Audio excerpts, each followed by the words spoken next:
দেখতে পাচ্ছি যে আপনারা রাজনৈতিক দল করবেন, রাজনৈতিক দল করার জন্য আপনাদের টাকা দরকার হবে। বিভিন্ন জায়গা থেকে আপনাদের টাকার অন্য রাজনৈতিক দলগুলোর সাথে যদি আপনাদের মাঠে মোকাবেলা করতে হয় তাহলে আপনাদের টাকা লাগবে। টাকা লাগার জন্য আপনারা বিভিন্ন জায়গা থেকে চাঁদা নিচ্ছেন। কখনো সেই চাঁদা গাড়ি হয়ে আসছে, কখনো সেই চাঁদা বাড়ি হয়ে আসছে, কখনো রূপায়ণ টায়ারে আপনাদের অফিস হয়ে আসছে, কখনো আপনার কম্বল হয়ে আসছে সার্জিস, কখনো আসিফ মাহমুদের হেলিকপ্টার হয়ে আসছে। তো ওই যে চাঁদার অংশটুকু আপনারা পাচ্ছেন, সেটা পাইতে হলে আপনাদের তো কিছু না কিছু কাজ করে দিতে হবে। সেই কাজগুলিও আপনারা করতেছেন। এইটা হচ্ছে পারসেপশন, এটা হচ্ছে আপনাদের বিরুদ্ধে অভিযোগ। যদি আপনি বলেন বা কেউ কেউ এটা অভিযোগ হিসেবে দেখতে চান না, কেউ কেউ মনে করেন যে এটা ঠিকই আছে, এটা নিয়ে আমরা আপনার সাথে একটু কথা বলবো। আমি প্রশ্ন করি আপনাকে আমি প্রশ্ন করেছি যে আপনারা যে রূপায়ণটার অফিস নিয়েছেন সেটা চাঁদা করতে যে চাঁদা করতে কাটতেছে, আপনাদের যদি আমি প্রশ্ন করি যে আপনারা আসলে কেন এই গাড়ি চড়ে এখানে যাইতেছেন, কে আপনাদের গাড়ি দিচ্ছে? আপনারা বলেন আমার মতো 1 কোটি খালেদ মহিউদ্দিন আছে যারা আপনাদেরকে গাড়ি দেয়।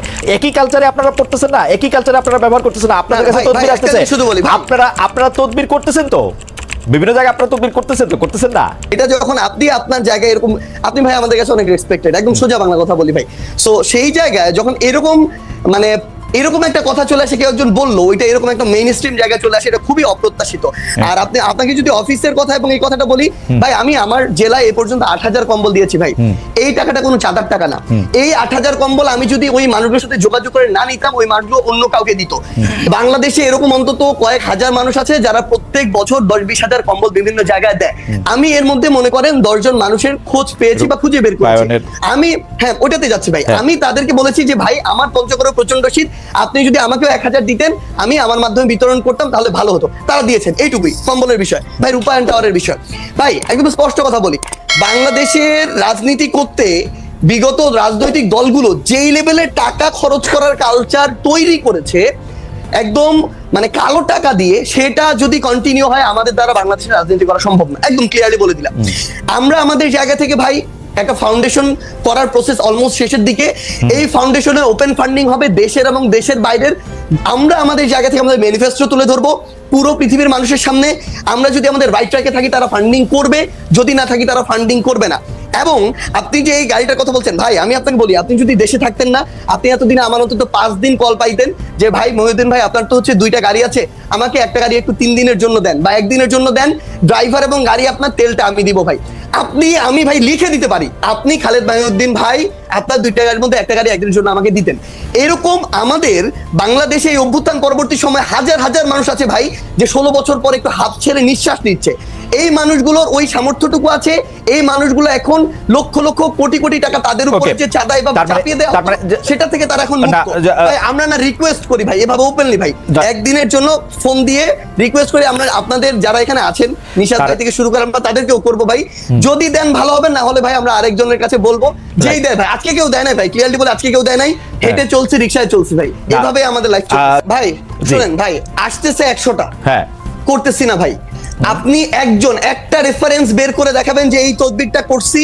এবং যদি কোনো একটা ক্ষেত্রে ভাই বলি, ধরেন কোন একটা জেলার ডিসি ওই জায়গায় গিয়ে এখনো রাজনৈতিক দলের তোষামোদি করতেছে, জনগণের চিন্তা না করে নির্দিষ্ট কিছু মানুষের এজেন্ডা বাস্তবায়ন করতেছে, ওই এলাকার মানুষ, জনগণ, ছাত্র প্রতিনিধি সবাই একসাথে এসে যখন বলে, তখন এই দাবিটা তুলছি। কিন্তু আপনি এটা যখন জনগণের ক্ষেত্রে হবে, দেশের স্বার্থ হবে, তখন আমরা আমাদের জায়গা থেকে দাবি তুলবো। আপনি এটা একটা एग्जांपल দেখাবেন, আমি দেখাবো সাজিস আমি একটা एग्जांपल দেখাবো, একটা एग्जांपल দেখাই, অবশ্যই একটা एग्जांपल দেখাই, একটা एग्जांपल হ্যাঁ আপনারই দেখাই।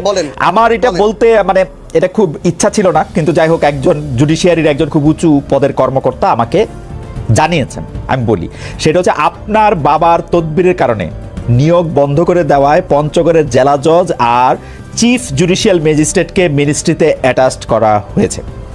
ভাই শোনেন একটা কথা বলি, মানে এই যে মানে এটার চেয়ে বড় প্রোপাগান্ডা, এবং মানে আপনি শোনেন জাস্ট একটা एग्जांपल, পুরো পঞ্চগড় জেলার যত মানুষ আছে তাদেরকে জিজ্ঞাসা করবেন, পুরো পঞ্চগড় জেলার বৈষম্য বিরোধী ছাত্র আন্দোলন আছে তাদেরকে জিজ্ঞাসা করবেন, পুরো পঞ্চগড় জেলার বৈষম্য বিরোধী ছাত্র আন্দোলন পুরো জেলা কোর্ট থেকে শুরু করে এভরিথিং ব্লক করে রাখছিল শুধু একটা কারণে, এই জেলা জজ এবং চিফ জুডিশিয়াল ম্যাজিস্ট্রেট তারা তাদের জায়গা থেকে একটা নিয়োগ প্রক্রিয়ার পরীক্ষার আগে তারা বিভিন্ন জায়গায় ম্যান সেট করে রাখছিল, এবং ওইখানে যারা পরীক্ষার্থী ছিল তাদের প্রতিবাদের মুখে পড়ে তারা পরীক্ষাটা পর্যন্ত বন্ধ করে দিতে বাধ্য হয়। এবং সবচেয়ে মজার বিষয় হচ্ছে, একটু অ্যাড করি ভাই, সবচেয়ে মজার বিষয় হচ্ছে ওইখানে অ্যাপ্লাই করেছিল মনে করেন 2000 স্টুডেন্ট, তারা তাদের মতো করে বিভিন্ন এক্সকিউজ দিয়ে প্রায় অর্ধেক স্টুডেন্টকে পরীক্ষা দিতেই দেয় না, বাকিদেরকে দিয়েছিল।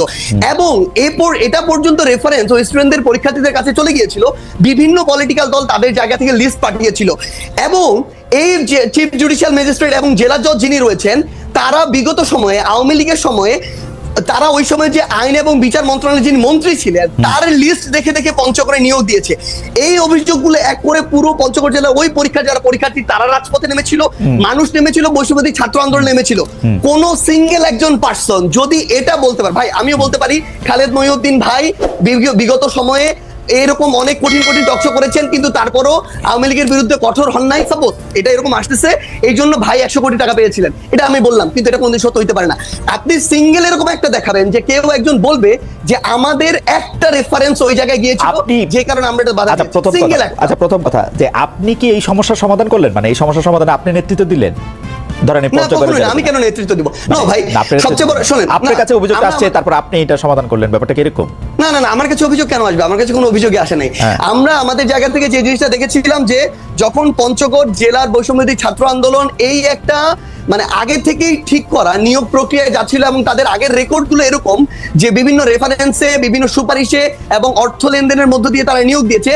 পুরো বৈষম্যবিরোধী ছাত্র আন্দোলন শুধু না, পুরো পঞ্চগড় জেলা জজ কোর্ট জানে, যত অ্যাডভোকেট আছে সবাই জানে যে তারা এগুলোর সাথে জড়িত। ভাই শেষ করি তো, তখন যখন তারা এই আন্দোলনে নামে সেই জায়গার জেলা প্রশাসক থেকে শুরু করে জেলা পুলিশ সুপার এবং অন্যান্য যারা, ইভেন আইন এবং বিচার মন্ত্রণালয়ের যারা যিনি দায়িত্বে রয়েছেন সচিব হিসেবে বা অন্যান্য হিসেবে, তারা তাদের জায়গা থেকে এই বিষয়টি শুধু আমাকে বলেছিল যে এইটুকু যেন দেখা যায় যে স্টুডেন্টরা যেন ওখানে ভাঙচুর না করে বিচারিক প্রাঙ্গণে। সেই জায়গাটিতে আমরা আমাদের জায়গা থেকে বৈষম্যবিরোধী ছাত্র আন্দোলনকে বলেছিলাম তারা তাদের যৌক্তিক আন্দোলন চালিয়ে থাক, কিন্তু তারা যেন কোনো ভাঙচুর প্রক্রিয়া থাকে, এইটুকু। এটা হচ্ছে প্রশাসনিক বিষয় ভাই, কিন্তু না ভাই। পরিষদের যিনি সভাপতি তিনি নিজেই এই নতুন দলে যোগ দেওয়ার আগ্রহ প্রকাশ করেছেন। আমরা সেই ভিডিওটি দেখবো, তারপর আলোচনায় যাবো এবং জবাবও রয়েছে সেখানে। হঠাৎ করে মানে হচ্ছে এরকম একটা বিষয়কে পরবর্তী মিডিয়াতে এনে এইভাবে ব্যক্তিগত আক্রমণ করে আমাদের কাছে আসলে ভালো দেখা যায়। নুরুল হক নূর ভাই নিজেই নিজের দল বিলুপ্ত করে আমাদের সাথে যুক্ত হওয়ার আশা ব্যক্ত করে। জি, তো এ ব্যাপারে আপনার অবস্থান, মানে আমরা যাব রাশেদ খানের কাছে, যে আপনি এটা বলেছেন মানে কতটা মানে আব্দুল হান্নান মাসুদ কতটা মানে তথ্যভিত্তিক, এটা নিয়ে প্রশ্ন উঠেছে অলরেডি।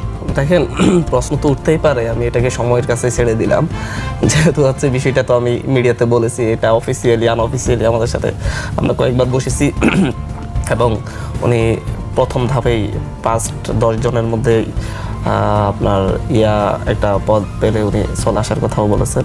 উনি সহ একেবারে ওনাদের উচ্চতর পরিষদ সহ সবাই, মানে মোটামুটি কমিটি সহ, হ্যাঁ সবাই মিলে আসার বাদ ব্যক্ত করেছেন। আমরাও এই ব্যাপারে আমরা পজিটিভ ছিলাম।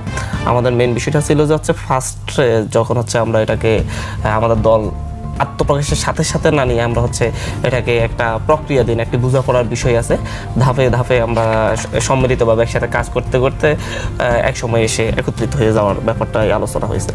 তো হচ্ছে এই বিষয়টা আসলে হচ্ছে তারপরে হচ্ছে ওনাদের অনেকেই এখানে আসতে চেয়েছেন। যেদিন আমাদের আত্মপ্রকাশের দিন, সেই দিন অ্যাবাউট 9 জন একসাথে আমাদের এখানে উচ্চতর পরিষদে আসার জন্য যোগাযোগ করেছেন।